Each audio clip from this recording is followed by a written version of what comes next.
What's going down, everybody? It's your boy, That Guy My High, tuning back in for another reaction. And yes, I am just a floating head. Happy Halloween. Anyways, I love you guys. There is no me without you. Before we jump into this, we got another Mr. Ballin' banger. You know, shout out to Mr. Ballin'. This one's called Tourist Sneaks Inside Real Life Jurassic Park.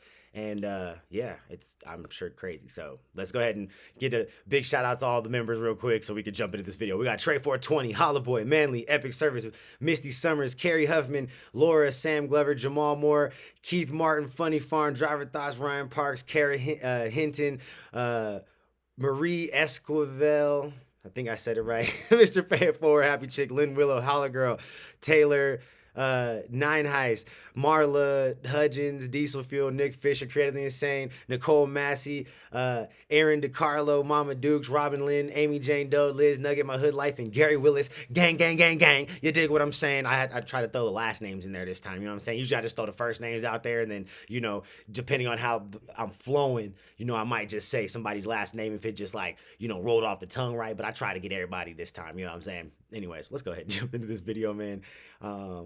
And let's do this. I know it's probably tripping you out right now, just literally watching my head float, and then I'm all of a sudden my hands come in here, and I'm like, you know what I'm saying? It's probably real trippy. I know. Anyways, let's do this, man. Let's go. Make sure everything's turned In up. 2021, a mother and her two sons were on vacation in Cancun, Mexico. One night, while they were staying at their resort, all the kids were invited to play in this big game of resort-wide hide-and-seek, where the hotel staff would count and the kids would hide. And so one of this woman's sons decided he wanted to play, and after the staff began counting, he took off running. And after only a few seconds, he finds the perfect hiding spot. It's this little nook tucked away in the darkness right on the edge of the hotel's property. But after he got down in this little space and he tucked down and he's hiding, he realized he was not alone. But before we get into that story, if you're a fan of the strange, dark, and mysterious delivered in story format, then you've come to the right place because that's all we do, and we upload once a week. So if that's of interest to you, the next time you're serving ice cream at the local county fair and the like button comes up to you and asks for a vanilla cone, give them one, but don't use vanilla ice cream, use vanilla mayonnaise. Also, please subscribe to our channel and turn on all notifications so you don't miss any of our weekly uploads. Okay, let's get into Mr. Ballin be saying some of the wild. Switch it with vanilla mayonnaise. I mean, it wouldn't be hard to just take mayonnaise and add vanilla extract to it, but I'm pretty sure the extract would change the color of the mayonnaise. Yeah, but that's gross. That's gross, bro. Like, just the thought of that vanilla. I don't even like mayonnaise like that. You know what I'm saying? Just a little bit on a sandwich here and there, but like any more than that, like, you know, that's gross, bro. You know what I'm saying? Like, that's nasty. And then to think you're trying to like sweeten it up and make it like dessert flavored, that's even worse. Like, that's gross, bro. I don't even know what to say. I'm just sorry, that's gross. Shit caught me off guard. What? Vanilla mayonnaise. It's disgusting. Sounds like a horror movie. Gone wrong. A low budget horror movie. On or around June 10th, 2021, Jennifer Buell and her two sons, 12-year-old Charlie and 7-year-old Johnny, touched down at Cancun International Airport in Cancun, Mexico. The family, who lived in Philadelphia, Pennsylvania, was there for a nice long vacation during the kids' summer break, which had started just a few weeks earlier. After getting off the plane and getting their luggage, the Buell family made their way out of the airport and they hopped on a shuttle that brought them to their resort. They were staying at Club Med Cancun, which is a very popular all-inclusive family resort that's located right at the tip of the Riviera Maya. And the Riviera Maya is just stunningly beautiful. It's this stretch on the western side of the Yucatan Peninsula in Mexico that's basically all white sand beaches and beautiful clear turquoise water. But Club Med Cancun's fabulous location was not the only reason why families loved going there so much. Club Med, the huge hotel company behind this particular resort, is known for their gentil organisateurs. They call them GOs for short, and basically these are staff members employed by Club Med at all of their locations everywhere in the world, whose sole job is to make sure the guests staying at their hotels have a truly unforgettable experience experience. And so these really friendly GOs cool. are Like always butlers, walking around these basically, I feel hotels like. and talking to the guests and pointing them to the different places they can go within the hotel. And they encourage the guests to interact with each other and to participate in resort activities. And so a stay at a Club Med hotel, whether it's Cancun or anywhere in the world, is known to be very upbeat and highly interactive. So Jennifer and her two sons, they get off the shuttle at Club Med Cancun.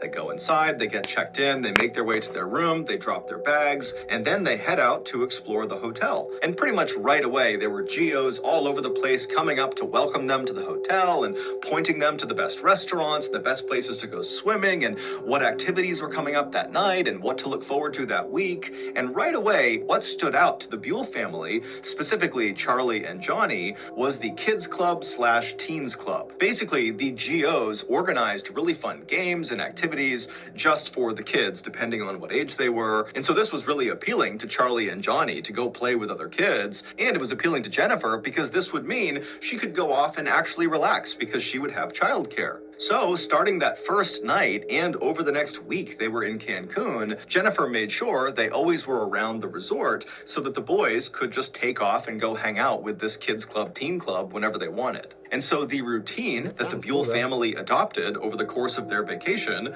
was they would get up early, they would go to the white sand beaches right outside of their resort, and then after coming back to the resort, Charlie would almost always cut loose and go hang out for the rest of the day with the kids in the teen club, kids club. And Johnny, he mostly stayed with his mom, but over the course of the day, he would leave and do one-off activities with the club. And then at 9:15 p.m. at night, the trio would always link up on the pool deck and they would make their way in to see one of the shows that the GOs were putting on, ranging from comedy sketches to circus tricks. And so all in all, the Buell family vacation to Cancun, Mexico was really going as well as it could have been, until a simple game of hide and seek changed everything.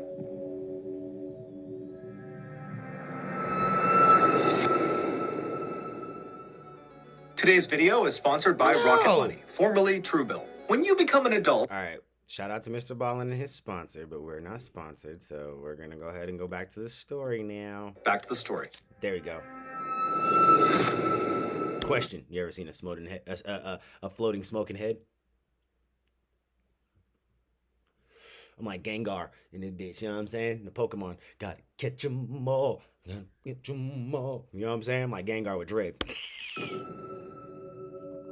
On June 18th, so roughly 1 week after the Buell family had arrived in Mexico, the family got up and they began their typical vacation routine. They headed to the beach, and then afterwards, Charlie broke off and went to spend time with the kids at the Teen Club, Kids Club, and Johnny and Jennifer, they mostly stayed together for the rest of the afternoon. That evening, around 8:30 p.m., after all three of the Buells had had dinner, they decided to split up before rejoining at 9:15 to go in and see a show. Johnny wanted to head downstairs and go see a kids-only show. Jennifer wanted to head up to the second level to have chocolate fondue dessert with a friend she had made at the resort. And Charlie wanted to meet up with his friends from the Kids Club, Teens Club out on the pool deck where the GOs were organizing a big game of hide and seek. And so after watching his mother walk upstairs to the fondue restaurant and watching his younger brother head downstairs to the kids-only show, Charlie turned and ran towards the pool deck. And when he got there, he immediately linked up with his best friend from the vacation,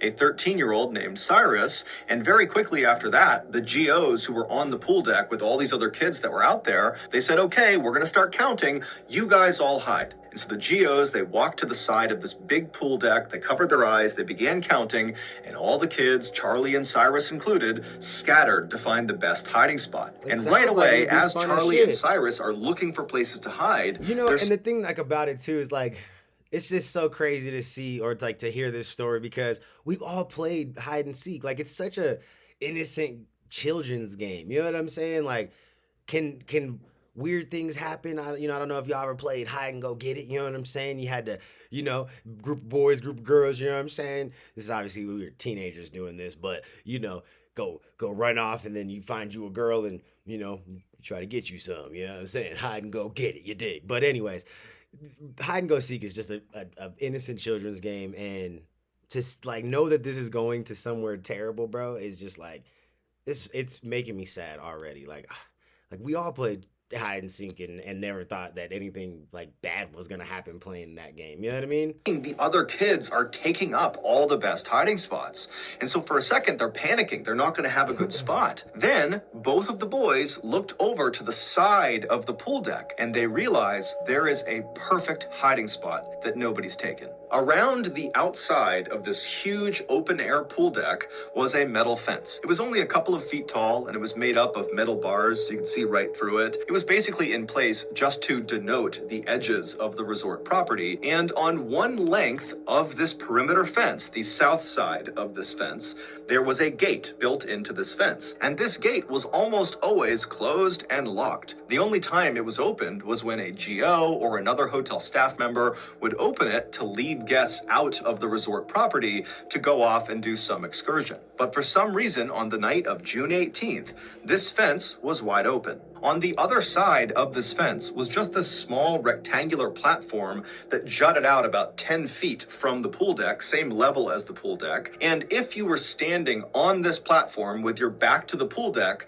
on your left side would be a very small flight of stairs, just a couple of steps going down. And so Charlie and Cyrus, they look over and they see this gate is open and they know there are those stairs kind of tucked down below the platform. And they're thinking, if we crouch down on those steps, no one will see us from the pool deck. We'll be obscured from view. And so Charlie and Cyrus, they run over to the open gate. They go through, they walk down a couple of steps, and they kind of tuck themselves down so they can barely look up and over onto the pool deck to see if anyone's coming. But they can tell there's no way anyone is going to see them unless they literally walk through the gate and are looking down the steps at them. And so Charlie and Cyrus, they're giggling with excitement because they know they have found the perfect hiding spot. And they're listening as the GOs are calling out, okay, ready or not, here we come. And after a couple of minutes, they're hearing the sound of the GOs finding all the other kids all over the pool deck. You know, there were some really good hiding spots, but eventually all the kids are found except for Charlie and Cyrus. And so Charlie and Cyrus, they start looking at each other and they're really excited about this, but they know no one's going to find them. But right before Cyrus and Charlie stood up and revealed themselves, Cyrus happened to notice there was a hose, like a garden hose, that was draped down the steps that they were on, and for some reason, the water was turned on. And so Cyrus grabbed the hose, and as he stood up, turning away from Charlie, he began spraying the water onto the pool deck, onto the GOs and all the kids who didn't know where they were. And so everybody on the pool deck is suddenly laughing and running away from the water. It's totally chaos, and Cyrus thinks it's hysterical. He's still just spraying everybody down. And then at some point, Cyrus stops and turns to see what Charlie's reaction is to this absolute bedlam that he's created on the pool deck. But when Cyrus turns around, Charlie's not there. Meanwhile, two other hotel guests who had nothing to do with this game of hide and seek, it was a mother and her adult son, they were having a meal up in the second floor restaurant that overlooked the pool deck. And as they're sitting there enjoying their meal, they suddenly hear the sound of boys screaming. Now, immediately, they both can tell this is not a play scream. Someone is actually in danger, someone is hurt, something's going on here, and they try to look down onto the pool deck where these screams seem to be coming from, but they can't tell. It's dark out there, they can't see what's going on, and so acting on instinct, the woman and her son just stand up and start running through the restaurant and making their way downstairs. And as did something grab him? Like did a jaguar or...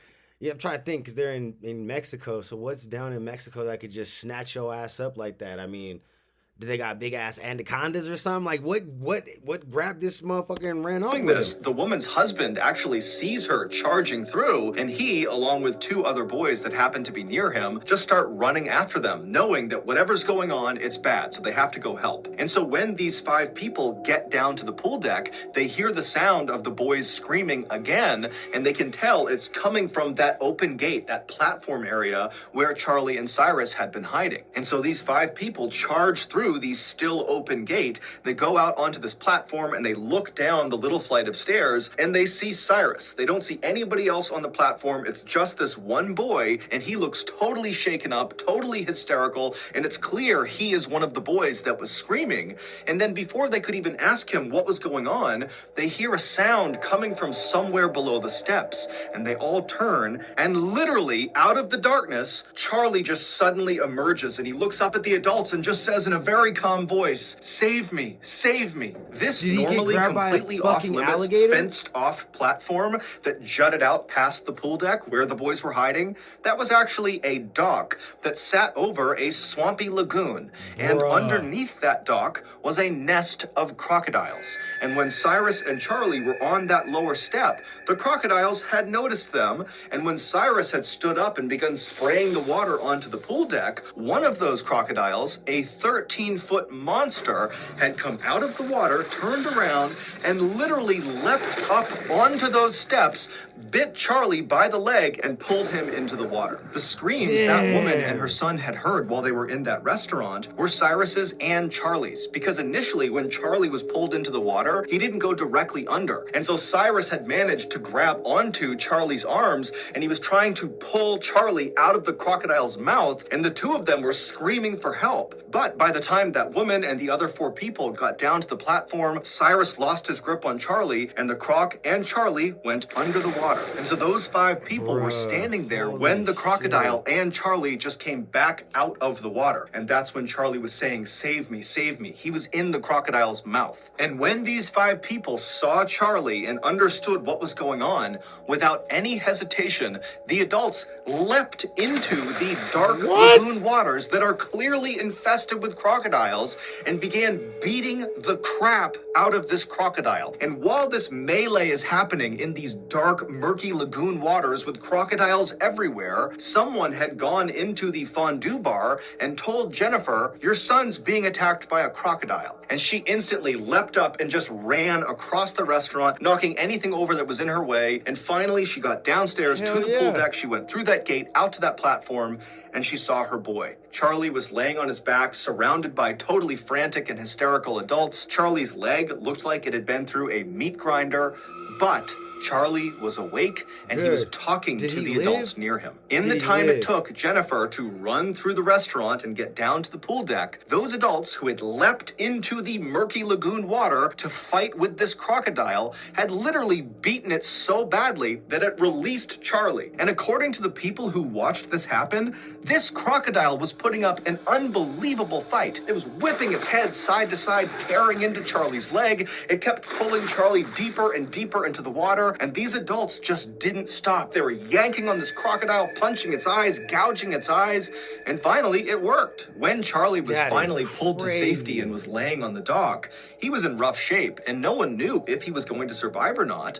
But luckily, there just happened to be a trauma nurse who was staying at the resort who came outside. She assessed the situation, and she took charge. She stopped the bleeding in his leg, and she stayed with him and kept him calm until paramedics finally arrived. Charlie would be rushed to the hospital, where he would immediately undergo several surgeries that would save his life. Also, surgeons were able to miraculously save his leg. Initially, it seemed like he might have to have it amputated. As for Club Med, their response to this incident was enormous. Not only did they pay for all of Charlie's medical bills, but they also invested a lot of money into securing not only that fence and gate that led to the dock where he was attacked, but also just generally speaking around the resort to make sure there were no more attacks. Today, Charlie is back in Philadelphia, Pennsylvania with his family, and considering the horrible trauma he went through, he's remarkably well adjusted. In fact, in the Halloween that followed this attack, Charlie dressed up as a crocodile. That's some good shit right there. Sometimes you gotta take your trauma. So that's gonna do it. If you got something out of this episode and you haven't done this already, the next time you're working at the local county fair selling ice cream and that shit is crazy, bro. I was not expecting. I mean, we obviously, like, I knew something snatched him, but I wasn't thinking alligator or crocodile, and I don't even know why I didn't think one of those two things. But I was thinking like snakes, fucking a jaguar or something. You know what I mean? Like, I don't think there's bears down in Mexico. I could be wrong. I don't know. But, you know, I wasn't thinking a bear or nothing. But it was definitely something snatched his ass up. And that's crazy to know it was a damn crocodile. But it's cool to know he lived. Like, that's nuts. Like, that's a hell of a story. And it's kind of cool, though, that it happened young enough in his life and he was able to survive it, because you can basically, like how they did, make a joke of it, basically, where it's like, yo, like, you've been through some shit, you know what I'm saying? But shit, you're still here, keep it pushing, use that as a, you know, motivation to be great. Like, yeah, I don't know, that's crazy, that's wild. But anyways, y'all let me know what y'all thought about that down in the comments below. I'm gonna catch y'all on the next one. Peace.